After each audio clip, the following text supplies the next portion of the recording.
आप सबको पता है कि हमारे देश के प्रधानमंत्री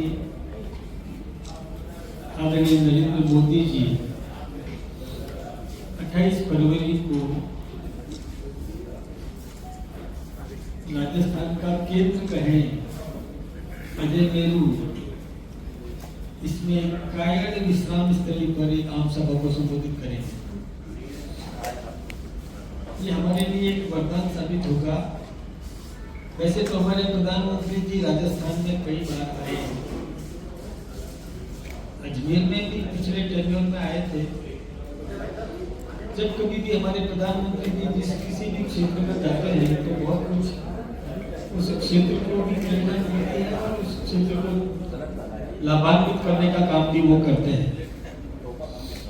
आप सबको पता है कि पहले बीकानेर क्षेत्र में आए थे उस समय, और भूमि परीक्षण का, मृदा परीक्षण का एक अभियान चला था जिससे किसान समृद्ध हो सके कि अपनी भूमि की उर्वरक क्षमता का पता किया जा सके, उसका परीक्षण करवाकर उस किसान को प्रेरित किया जा सके कि इसमें किस प्रकार की फसल बोने से किसान को अधिक लाभ प्राप्त होगा।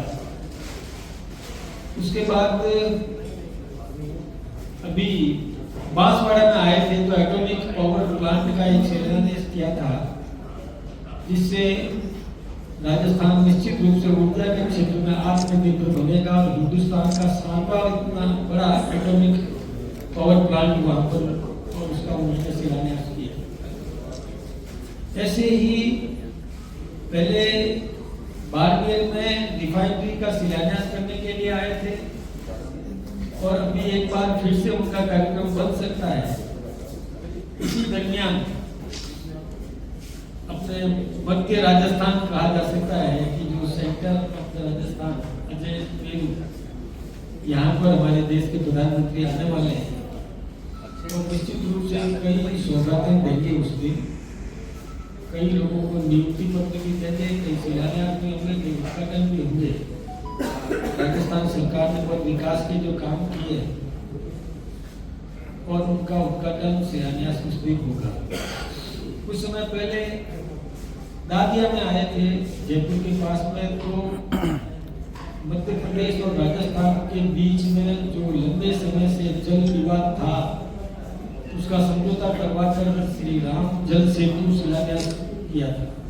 यानी राम का, राजस्थान का राम और मध्य प्रदेश का मन, इसको लेकर और मध्य प्रदेश और राजस्थान के बीच में जल समाधान करवाकर राजस्थान को पानी मिलता रहेगा, उसका शिलान्यास भी हो गया, टेंडर हो गए, वर्क ऑर्डर दे दिया, काम प्रारंभ हो गया। जब वसुंधरा जी राजस्थान के मुख्यमंत्री थी उस समय इस प्रकार का प्रयास किया गया था। हमारी सरकार चली गई और कांग्रेस की सरकार आ गई, तो अशोक गहलोत जी की सरकार ने 5 वर्ष में 1 इंच काम नहीं किया। केंद्र के जल शक्ति मंत्री बुलाते रहे, मध्य प्रदेश की जनता सरकार भी तैयार थी, लेकिन राजस्थान की सरकार ने अपना मंत्री भेजना तो दूर रहा, सेक्रेटरी तक नहीं भेजा। इस कारण से वो मामला अटका रहा। और आदरणीय भजनलाल जी जो ही राजस्थान के मुख्यमंत्री बने तो सबसे पहला ये काम किया कि मध्य प्रदेश और राजस्थान के बीच में समझौता हुआ और हमारे प्रधानमंत्री जी उसके गवाह बने और उनकी मौजूदगी में ये शिलान्यास हुआ।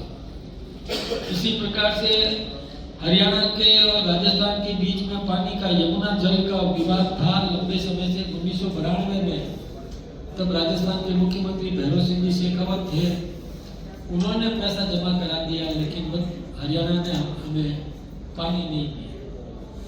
कभी राजस्थान में बीजेपी की सरकार और हरियाणा में कांग्रेस की, कभी हरियाणा में बीजेपी की तो राजस्थान में कांग्रेस की। इस कारण से वो पानी भी हमको नहीं मिला। मैं धन्यवाद देना चाहूँगा राजस्थान के मुख्यमंत्री भजनलाल जी शर्मा को कि उन्होंने आते ही हरियाणा में भी हमारी सरकार, राजस्थान में भी हमारी सरकार और केंद्र में भी हमारी सरकार, इसको ट्रिपल इंजन कह सकते हैं, और हरियाणा के साथ में हमारा समझौता हुआ, वो पानी भी हमको मिलने लगेगा तो निश्चित रूप से और उस क्षेत्र के जिले भी और वहाँ के किसान और आम जनता की लाभान्वित होगी। इस प्रकार का काम भी किया। हमारे राजस्थान के मुख्यमंत्री ने भी इसी इसी तरह से काम किया कि बिजली के मामले में हम आत्मनिर्भर बन सके, चाहे विंड एनर्जी हो, सोलर पावर प्लांट हो, लेकिन हमने बिजली में अब आत्मनिर्भर बनने की दिशा में, और मैं सोचता हूँ कि महत्वपूर्ण कदम उठाया है और हम बिजली में आज आत्मनिर्भर है। जब भजनलाल जी मुख्यमंत्री बने थे उस समय बिजली मिला नहीं करती थी, हमारे प्लांट भी बंद थे, लेकिन भजनलाल जी ने न केवल वो प्लांट चालू किए अपितु और सोर्स से भी बिजली प्राप्त करके राजस्थान को बिजली के मामले में आत्मनिर्भर किया। अब किसानों को भी हम दिन में बिजली देने की स्थिति में आ गए हैं और पूरी बिजली हम देंगे। और यही कारण है कि जब बिजली में हम आत्मनिर्भर बने तो कई निवेशक भी राजस्थान की ओर आकर्षित हुए। देखिए, कोई भी निवेशक जो अपने गाढ़े पसीने का पैसा कहीं लगाना चाहता है तो इस उम्मीद के साथ लगाता है कि मेरा पैसा डूबेगा नहीं, मेरा पैसा सुरक्षित रहेगा। तो इस प्रकार के प्रयास कांग्रेस के राज में भी हुए थे। उन्होंने भी प्रयास किया कि निवेशकों को आकर्षित किया जाए, राजस्थान में उद्योग स्थापित करें, लेकिन निवेशकों ने कांग्रेस सरकार में भरोसा नहीं किया। उसका कारण ये था, न तो बिजली थी, न पानी था, न स्थायी सरकार थी। उस समय के मुख्यमंत्री अशोक गहलोत अपनी सरकार को बचाए रखने के लिए अपने समर्थक विधायकों को लेकर के होटलों में डेरा डाले बैठे रहे। तो उसी समय उनके उप मुख्यमंत्री सचिन पायलट जी अपने समर्थक विधायकों को लेकर के दूसरी होटल में डेरा डाल के बैठे रहे। तो अस्थिर सरकार थी, स्टेबिलिटी नहीं थी। तो अस्थिर सरकार में निवेशक किसके भरोसे पैसे लगाए? इसके कारण से वो निवेशक आए नहीं और औद्योगिक विकास राजस्थान में हो नहीं सका।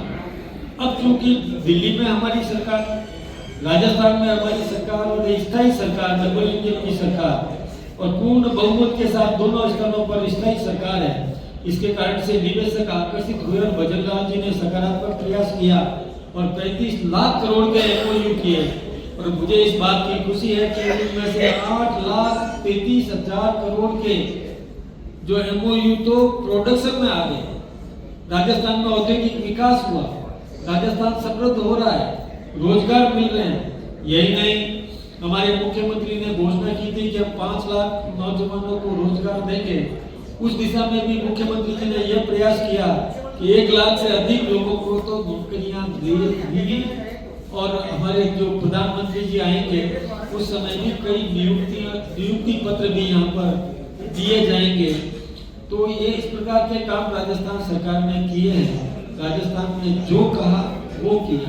अभी विधानसभा चल रही है, विधानसभा में चुनौती दी गई थी कि आ जाए, बहस में आ जाए कांग्रेस सरकार के 5 वर्ष में जो काम किए। कांग्रेस के 2 वर्ष की तुलना में तो हमने बहुत काम किए, लेकिन कांग्रेस सरकार ने जो विगत 5 वर्षों में जो काम किए उससे अधिक काम हमारी सरकार ने 2 वर्ष में कर दिए। कई मामलों में, मैं सभी मामलों की बात नहीं करता, लेकिन कई मामलों में 2 गुना, कई मामलों में 3 गुना, कई मामलों में 15 गुना अधिक काम हमारी सरकार ने कर दिए। बाकी काम भी हो रहे हैं, जो प्रगति में है वो काम भी हम करेंगे। जो हमने चुनाव में घोषणा की है वो घोषणा हम पूरी करेंगे, ये हमारी गारंटी है। इसी प्रकार से अभी देखिए किसानों को, किसान बहुत पीड़ित था रोजड़ों से कि रोजड़े उस किसान की फसल को बर्बाद कर देते थे, लेकिन हमारी सरकार ने उसमें और तारबंदी में सब्सिडी देने का काम भी किया, उसमें सहायता देने का काम किया, जिससे किसान अपनी फसल को सुरक्षित कर सके।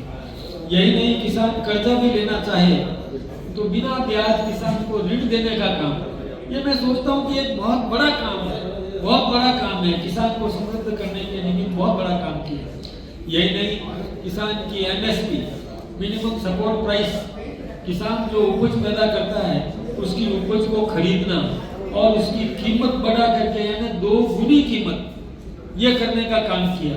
किसान अपने उपकरण काम में लेता है उसको टैक्स मुक्त करने का काम किया।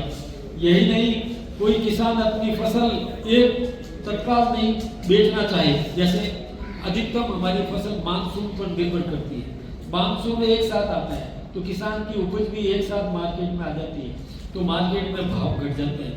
तो ऐसे समय में किसान अपने जो उपज है उसको गोदाम में रख सकता है और उसकी कीमत का 80% रुपया बिना ब्याज के वो प्राप्त कर सकता है। ताकि वो अपना कर्जा किसान चुका दे, जो साहूकारों से या कहीं से भी उसने किसान ने पैसा लिया है वो चुका दे, और जब मार्केट में भाव आवे तब वो अपना माल मार्केट में बेच सकता है। यही नहीं, हमारा किसान कहीं भी माल बेच सकता है। मंडी में रजिस्ट्रेशन कराने के बाद में ई नाम योजना, नेशनल एग्रीकल्चर मार्केट, ये सुविधा उसको दे दी कि हिंदुस्तान के किसी भी क्षेत्र में वो अपना माल जहाँ उसको अच्छा भाव मिले वो माल बेच सकता है। आपको पता है पहले किसान टमाटर फेंका करता था, पहले किसान प्याज फेंका करता था, अब आपको वो स्थिति देखने को नहीं मिल रही है। मैं आप सबको जानता हूँ, जागरूक पत्रकार हो आप जागरूक हैं, सभी समझ रखते हैं। पहले की तुलना तो आप भी करते होंगे। अब देखिए सड़कों का सुदृढ़ीकरण करने के निमित्त हमारी सरकार ने कितने काम किए। भारतमाला प्रोजेक्ट यदि आपने कभी देखा हो तो आपने कॉरिडोर ये बनाया, और अभी जो दिल्ली से मुंबई जो बहुत बड़ा प्रोजेक्ट 6 लेन रोड जो बना करके दिया है। इसी प्रकार से आप यदि उधर जैसलमेर से बीकानेर की तरफ जाएं तो भारतमाला प्रोजेक्ट एक दिया है, बहुत बड़ा बना करके दिया है। अभी एक और आ रहा है जो बालोतरा से पाली होकर के और इस मुख्य मार्ग से जुड़ेगा। यानी सड़कों के मामले में भी हम अच्छी तरह व्यवस्था कर रहे हैं, सुदृढ़ कर रहे हैं, किसान को मजबूत कर रहे हैं, मजदूर को मजबूत कर रहे हैं। अभी हमने, और आपको पता है बीपी विकसित भारत जी राम जी, वो एक हमने नया, जो पहले नरेगा के नाम से मनरेगा करते थे, उसमें देखिए आपको पता है कि पहले की स्थिति कितनी थी। कई सेठों के जॉब कार्ड थे जो मुंबई में धंधा कर रहे हैं और यहाँ उसके जॉब कार्ड थे और उसके बैंक में पैसा चला जाता था, बिचौलिए पैसा खाते थे। तो ये ठीक नहीं है। मजदूर का पैसा मजदूर को मिलना चाहिए, जो मजदूरी करता है उसको पैसा मिलना चाहिए। तो हमारी सरकार ने तय किया कि उसकी डिजिटल एंट्री होगी और उसके बाद किस मजदूर काम करेगा। यही नहीं, पहले 100 दिन काम मिलता था, हमने 125 दिन काम देने का काम किया कि मजदूर करना चाहे मजदूरी तो उसको 125 दिन काम मिले। और इसके अलावा भी जब किसान फसल को बुआई करता है या कटाई करता है उन 60 दिनों के लिए, और ये बीबी जी राम जी को बंद कर रखेंगे ताकि मजदूर को अतिरिक्त मजदूरी मिल सके। यानी 125 दिन तो वो और 60 दिन ये किसान को मजदूर मिल सके। तो इस प्रकार की छूट हमने दी, किसान को भी मजदूर मिलेगा और मजदूर को भी मजदूरी मिलेगी। यानी मजदूर 180 दिन काम कर सकता है, 125 दिन तो वो और 60 दिन ये 185 दिन काम कर सकता है। इसी प्रकार से पहाड़ी क्षेत्रों में हमने 25 दिन और बढ़ाने का काम भी किया है। अब देखिए पहले के आपको मालूम है नरेगा का पेमेंट समय तो होता नहीं था, अब हमने गारंटी दी है कि 15 दिन, यानी ड्रीम मस्ट वर्क तैयार हुआ, काम किया तो 15 दिन में भुगतान करना होगा, इसकी गारंटी है। 15 दिन में यदि भुगतान नहीं किया तो पेनल्टी सहित उस मजदूर को भुगतान करना पड़ेगा। यही नहीं, काम की भी गारंटी है कि कोई भी काम ग्राम पंचायत तय कर लेती है तो काम देने की गारंटी भी 15 दिन में काम देना ही पड़ेगा, इसकी भी गारंटी है। तो विकसित भारत जी राम जी मतलब गारंटी फॉर रोजगार एंड आजीविका मिशन और ग्रामीण, ये जी यानी गारंटी, ये गारंटी है कि हम विकास की, राजस्थान के विकास की भी गारंटी है। क्योंकि अब जो काम होगा वो दिखेगा। कोई खेत के अंदर पॉन्ड बना तो वो एक संपत्ति बनी, परिसंपत्ति का निर्माण हुआ। ऐसा नहीं है कि केवल मिट्टी की दीवार बना दी जो बरसात में ढह जाए, समाप्त हो जाए, गाड़ी पसीने का पैसा भी बर्बाद हो जाए, मजदूर ने मजदूरी की वो भी काम नहीं आएगी। और अब ऐसा नहीं होगा, अब होगा पक्का, जो स्वनिर्भर है सामने दिखेगा, इससे विकास होगा। एक एक काम जो दिखेगा वो धरातल पर खड़ा रहेगा, तो खड़ा रहेगा तो दोबारा बनाने की जरूरत नहीं पड़ेगी। तो यानी वो विकास के एक आयाम, एक मील का पत्थर साबित होगा। इस प्रकार के काम हमारी केंद्र की सरकार ने भी किए, राजस्थान की सरकार ने भी इसी प्रकार के काम किए। जब इंडस्ट्रियलाइजेशन होगा तो रोजगार मिलेगा तो समृद्धि आएगी, संपन्नता आएगी। केंद्र सरकार ने भी बहुत काम किए, इतने काम किए कि आज दुनिया में भारत का मान बढ़ा है। हम किसी की और किसी के मोहताज नहीं है, आत्मनिर्भर भारत बन रहा है। हम अपने सेल्फ, अपनी ओन स्टैंडिंग है, अपने पैरों पर भारत खड़ा है। भारत निर्माण के मामले में आत्मनिर्भर है, शिक्षा के मामले में आत्मनिर्भर है, अंतरिक्ष क्षेत्र में भी आत्मनिर्भर बन रहा है। चांद पर भी झंडा फहराने की स्थिति बन गई है, ये कोई कम बात नहीं है। इसलिए हम गर्व कर सकते हैं कि हमारी केंद्र की सरकार, आदरणीय नरेंद्र भाई मोदी जी की सरकार और आदरणीय भजन लाल जी की सरकार ने, इस डबल इंजन की सरकार ने विश्वास जमाया है जनता में, और ये विश्वास बना है कि ये सरकार हमारी देश की सुरक्षा भी करेगी। आतंकी हमले हुए तो आतंकवादियों के केंद्र को नष्ट करने का काम भी किया। आप सब कल्पना भी कर सकते हैं, सब जानते हैं कि यहाँ बैठा बैठा बटन दबा करके और 400 किलोमीटर दूर टारगेट पर वहाँ की जनता को नहीं मारा, केवल टारगेटेड अटैक किया, तो उसी आतंकवादी के केंद्र को नष्ट किया। ये टेक्नोलॉजी भी हमारे हिंदुस्तान में डेवलप हुई है, कोई कम बात नहीं है। इस पर हम सब गर्व कर सकते हैं, इतना बड़ा काम हुआ है। हम आदरणीय नरेंद्र भाई मोदी जी का अभिनंदन करेंगे। और मुझे तो इस बात की खुशी है कि राजस्थान के मध्य में अजयमेरू में और दूसरी बार हमारे देश के प्रधानमंत्री आ रहे हैं। और आज दूसरा एक और मैं अभी गया था आचार्य धीरेन्द्र कृष्ण जी शास्त्री जी का प्रवचन सुनने के लिए। देखिए जन सैलाब उमड़ पड़ा, कितना सांस्कृतिक एक आधार है हिंदुस्तान में, एक किस प्रकार का जज्बा है, ज्वार है, किस प्रकार का भक्ति भाव है आम नागरिकों में, और उसमें भी एक सांस्कृतिक राष्ट्रवाद पैदा करने का काम बागेश्वर महात्मा पंडित धीरेन्द्र कृष्ण जी शास्त्री जी पैदा कर रहे हैं। जनता में बहुत उत्साह है, ये भी मैं देखने के लिए आया। और अजमेर की इस धरा पर आज उन्होंने मीराबाई का जो वृतांत किया, उनका भक्ति का जो वृतांत किया, सब भाव विभोर होकर के नाचने गाने लग गए थे। इतना बढ़िया एटमोस्फेयर बना, मैं उनका भी अभिनंदन करूंगा। सभी का धन्यवाद, आप सबका भी बहुत बहुत धन्यवाद।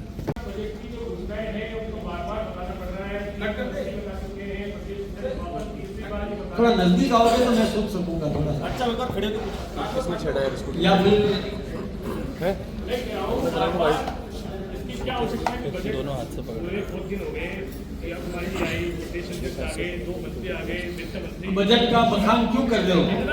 मैं इसलिए कर रहा हूँ, जनता को पता नहीं है, क्या बताना नहीं चाह रहे। मैं इसलिए बता रहा हूँ कि देखिए जनता जागरूक रहे, पत्रकार जगाते रहे दुनिया को कि जो काम करता है उसको आशीर्वाद दो, जो काम नहीं करे उसके कान मरोड़ो, जो काम नहीं करता है उसको यदि आशीर्वाद दोगे तो काम करने वाला भी ढीला हो जाएगा। इसलिए काम जो नहीं, अच्छा काम करने वाले के मन में भी प्रेरणा जागृत होगी कि मैं भी काम करूं, मैं भी काम करूं, मेरा विरोधी भी काम करे, कंपटीशन अधिक काम कौन करे, इसमें पैदा करने का काम हम कर रहे हैं। इसलिए हम इसकी व्याख्या कर रहे हैं। कोई शंका है आपको कि भाई हम काम कर रहे हैं, फिर पहले का देख रहे हैं इतिहास, इसलिए हमको ये जगाना पड़ रहा है।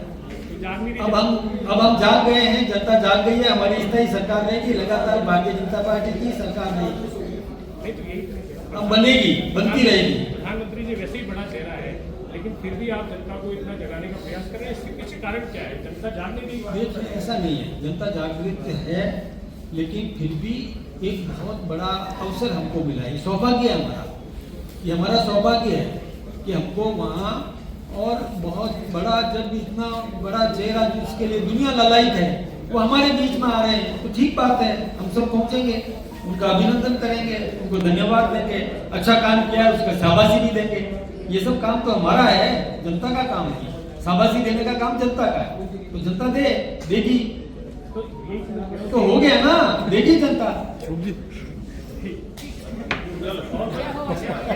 देखिए अजमेर चूंकि मध्य राजस्थान है लगभग, तो यहाँ पर विशेष रूप से इससे लगभग 150-200 किलोमीटर क्षेत्र से अधिक लोग आएंगे, बाकी स्थानों से भी आएंगे, कोई रोक टोक है नहीं, लेकिन हम सोचते हैं कि निश्चित रूप से 2 लाख से अधिक लोग वहाँ पर पहुँचेंगे, जैसा कि हम सोच रहे हैं, जो व्यवस्था हम कर रहे हैं। बाकी तो ज़्यादा ही आएगी, संख्या तो ज़्यादा ही रहेगी। आप कह रहे हैं सौगात है, तो क्या कुछ सौगात राजस्थान के लिए या अजमेर के लिए कुछ? कई लोगों को नियुक्ति पत्र जारी होंगे, कई शिलान्यास होंगे, कई उद्घाटन भी होंगे, और देश काल परिस्थिति में अंतर्राष्ट्रीय बाह्य परिस्थितियाँ हिंदुस्तान की स्थिति, उसके बारे में विस्तृत उनके मुखारबिंद से जनता सुनना चाहती है, और वो यहाँ पर जनता का मार्गदर्शन करें। सर हिंदुओं की सबसे बड़ी तीर्थस्थली है पुष्कर, एक मिनट आप 23 से 4-5 शिलान्यास लोकार्पण होंगे, उसमें अजमेर के भी है सर? कितने होंगे?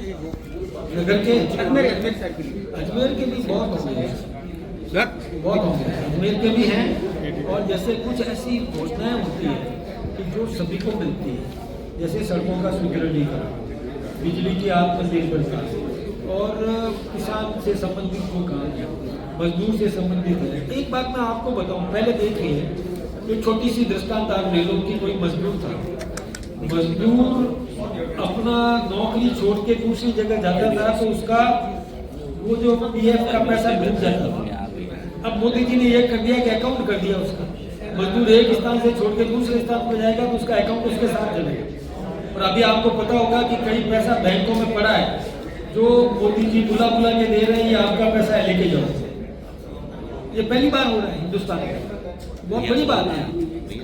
मैंने बैंकों के पास पैसा पड़ा है, मालिक कोई नहीं है, उसका मालिक ढूंढ करके उसको बुला के पैसा दिया जा रहा है, क्योंकि पीएफ का पैसा था वो डूब जाता था, मजदूर दूसरी जगह जाता था, नए नाम से नए काम करने से नया खाता खुलता था तो वो पहले का पैसा डूब जाता था, बुला के दिया जा रहा है। ये बहुत बड़ी बात। देखिए संस्कृति और की बात की आपने, तो पुष्कर जो है हिंदुओं की सबसे बड़ी जो धर्मस्थली है, क्या कहेंगे, क्या लगता है आपको कि मोदी जी को सौगात देने वाले हैं पुष्कर की?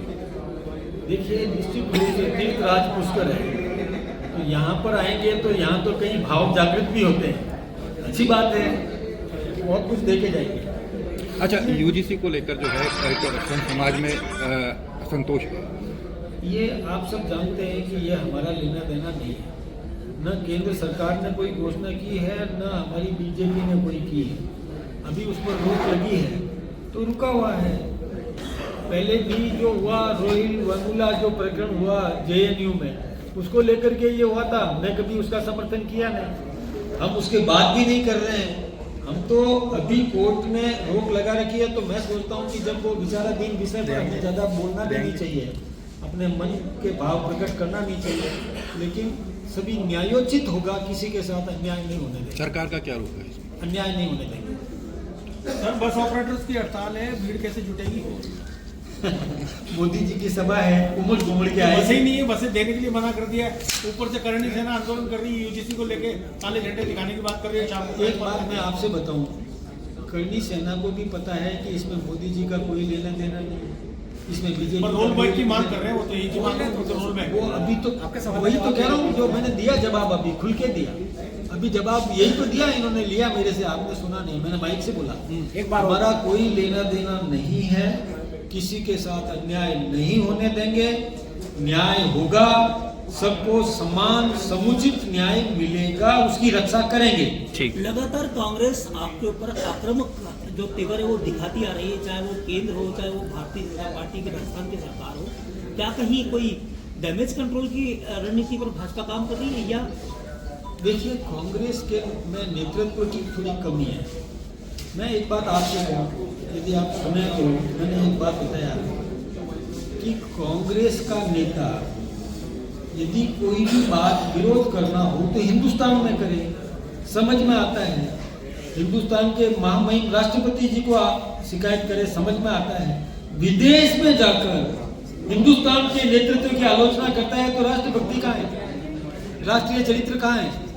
उनको हिंदुस्तान में करना चाहिए, आप जनता के बीच में जाके करें, समझ में आता है। लेकिन और फ्रांस में जाके, अमेरिका में जाके, यूरोप में जाकर के वहाँ हिंदुस्तान के नेतृत्व की आलोचना करता है। अपने परिवार का मुखिया, यदि परिवार का बेटा यदि परिवार के मुखिया को शिकायत करे तो समझ में आता है, मोहल्ले में जाके शिकायत करे तो उस परिवार का हितैषी नहीं हो सकता।